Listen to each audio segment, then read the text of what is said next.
કેમ છો મિત્રો? મજામાં?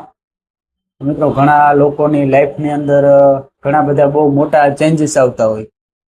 તો એ ચેન્જીસની પાછળનું કારણ શું હોય ખબર છે તમને? અથાગ પ્રયત્ન અને એની હે ને જે એને પોતાને ચેન ન મળતું હોય કે ભાઈ આપણે રાતે તો રાતે ઉઠીને કામ કરતા હોય, દિવસના આખો દિવસ એ જ વસ્તુ એ જ જે એનો જે વિષય છે એના વિચારો આવવા. આવું જો તમારી હારે થતું હોય તો પણ કમેન્ટ કરજો. કારણ કે જે લોકો સક્સેસ થવાની તૈયારી હોય ને, શું કહેવાય, ચડતી સીડી હોય ને, એ લોકોને માનસિક રીતે આગું પોતાને મગજની અંદર એક ઉથાપત આવો ઉપડતો હોય. આવો ઉથાપત છે ને એ જ તમને સક્સેસ તરફ લઈ જાય. તો ઘણી વાર ઘણા બધા વિષયની અંદર આપણને એવું લાગતું હોય કે ભાઈ આ તો હું નોર્મલ છે, અને ઘણા લોકો એવી વાતે કરતા હોય કે આ તો સેક્સલી છે, એ તો એની રીતના એ બધા એના ઓલામાં જ પડ્યો. તો મિત્રો, એવું નતું હોતું. એ વ્યક્તિ અત્યારે આપણે જોઈએ કે ઘણા બધા સક્સેસફુલ માણસો છે.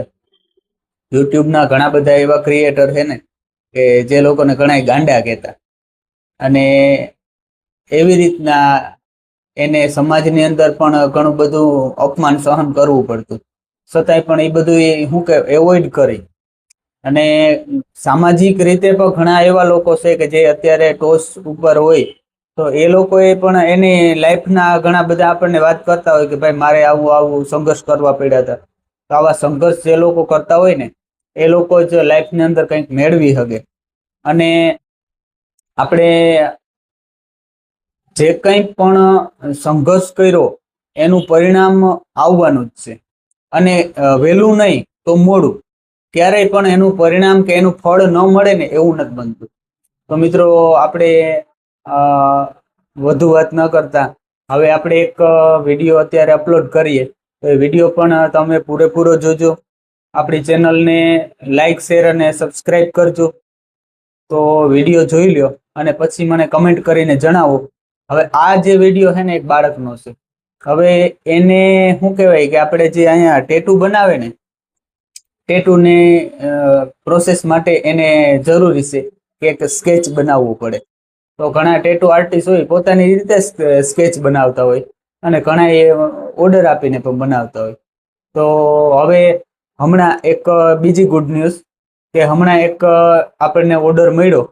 તો એ ઓર્ડરના પણ આપણે શોર્ટ વિડીયો હું તમને બતાડી. કારણ કે આપણે હે ને યુટ્યુબ ચેનલની અંદર એટલા બધા ક્યારે એક્ટિવ નથી થયા. તો હવે આપણે પૂરેપૂરી તૈયારીથી જ આ મેદાનની અંદર ઉતર્યા. તો ઉતર્યા પછી ઓલા શું કહેવાય કે ભાઈ એક વખત યા હોમ કરીને જમ્પ કરી ગયા ને પછી ક્યાંય પણ પાછું પડવાનું થતું નથી.